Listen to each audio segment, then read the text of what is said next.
नमस्कार, आप देख रहे हैं न्यूज 18 का डिजिटल प्लेटफॉर्म और मैं हूं आपके साथ सृष्टि शेखर। नेपाल की राजधानी काठमांडू एक बार फिर से उबाल पर है। शहर की सड़कों पर हजारों युवा सरकार के खिलाफ नारे लगा रहे हैं।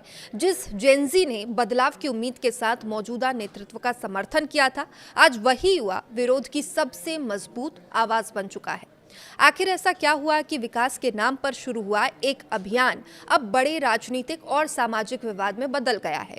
क्यों हजारों लोग बेघर हो गए हैं और आखिर क्यों नेपाल में सरकार और युवाओं के बीच टकराव लगातार बढ़ता जा रहा है? आइए इस पूरी कहानी को विस्तार से समझते हैं। दरअसल काठमांडू महानगर प्रशासन ने अप्रैल महीने में शहर से अवैध अतिक्रमण हटाने का अभियान शुरू किया। अब प्रशासन का कहना था कि सार्वजनिक जमीन, नदी किनारे और सरकारी भूमि पर बने अवैध निर्माण हटाना जरूरी है ताकि शहर का बेहतर विकास हो सके और बाढ़ जैसी समस्याओं पर नियंत्रण पाया जा सके, शहरी योजना को लागू किया जा सके। लेकिन इस अभियान का सबसे बड़ा असर उन गरीब परिवारों पर पड़ा जो वर्षों से इन इलाकों में रह रहे थे। अब प्रशासन की कार्रवाई के दौरान 2600 से अधिक परिवारों के घर तोड़ दिए गए। अनुमान है कि इस कार्रवाई में करीब 15,000 लोग बेघर हो गए। अब इनमें से कुछ परिवारों को सरकार ने अस्थायी होल्डिंग सेंटरों में रखा था। करीब 325 परिवारों को इन केंद्रों में शिफ्ट किया गया, लेकिन ये व्यवस्था भी ज्यादा समय तक नहीं चली। 2 जुलाई को प्रशासन ने आदेश जारी किया कि 6 जुलाई तक सभी होल्डिंग सेंटर खाली करा दिए जाएं, लेकिन कई परिवारों ने वहां से जाने से साफ इनकार कर दिया। उनका कहना यह था कि अगर यहां से भी निकाला गया तो उनके पास रहने के लिए कोई जगह नहीं बचेगी और यहीं से हालात और ज्यादा गंभीर होने लगे। तनाव उस समय और बढ़ गया जब शुक्रवार को लगातार बारिश के कारण एक होल्डिंग सेंटर में बाढ़ का पानी भर गया। वहां रह रहे करीब 150 लोग करीब घंटों तक मुश्किल हालात में फंसे रहे।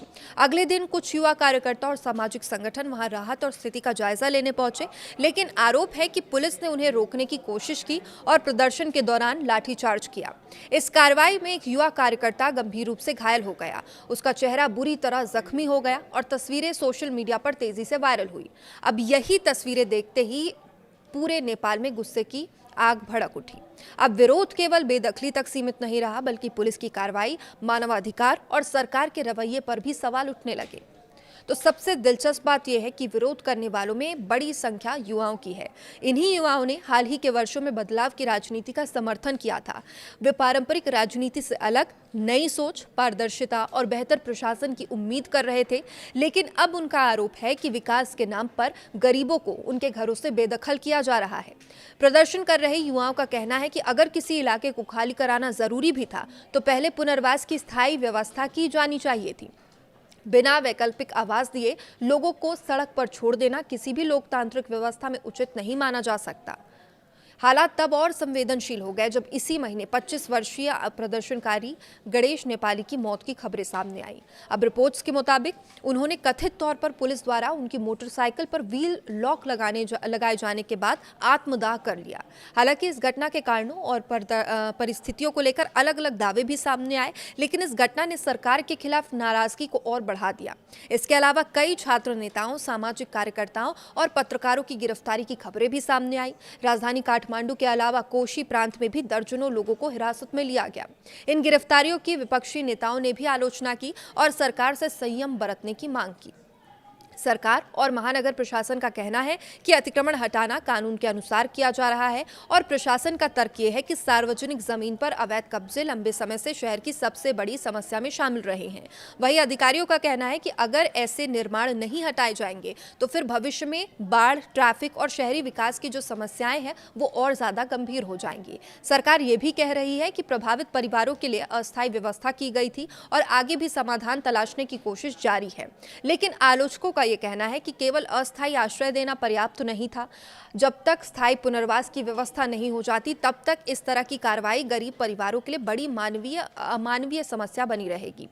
और बता दें कि नेपाल में ये विरोध केवल मकानों की बेदखली का मुद्दा नहीं रह गया है। अब सरकार की जवाबदेही, मानवाधिकार, शहरी विकास और सामाजिक न्याय जैसे बड़े सवालों से जुड़ चुका है। युवाओं का कहना है कि विकास जरूरी है, लेकिन विकास ऐसा होना चाहिए जिसमें गरीबों के अधिकारों, सम्मान की रक्षा भी हो। और वहीं सरकार का कहना है कि कानून सभी के लिए बराबर है। सार्वजनिक जमीन को खाली कराना प्रशासन की जिम्मेदारी है। यानी एक तरफ कानून और विकास का तर्क है तो दूसरी तरफ मानवीय संवेदनाएं हैं और पुनर्वास का सवाल है। और यही वजह है कि विवाद लगातार गहराता भी जा रहा है। फिलहाल काठमांडू में माहौल बेहद तनावपूर्ण बना हुआ है। एक ओर सरकार अपने फैसले पर कायम नजर आ रही है, तो वहीं दूसरी ओर हजारों प्रभावित परिवार और बड़ी संख्या में युवा सड़कों पर उतर चुके हैं।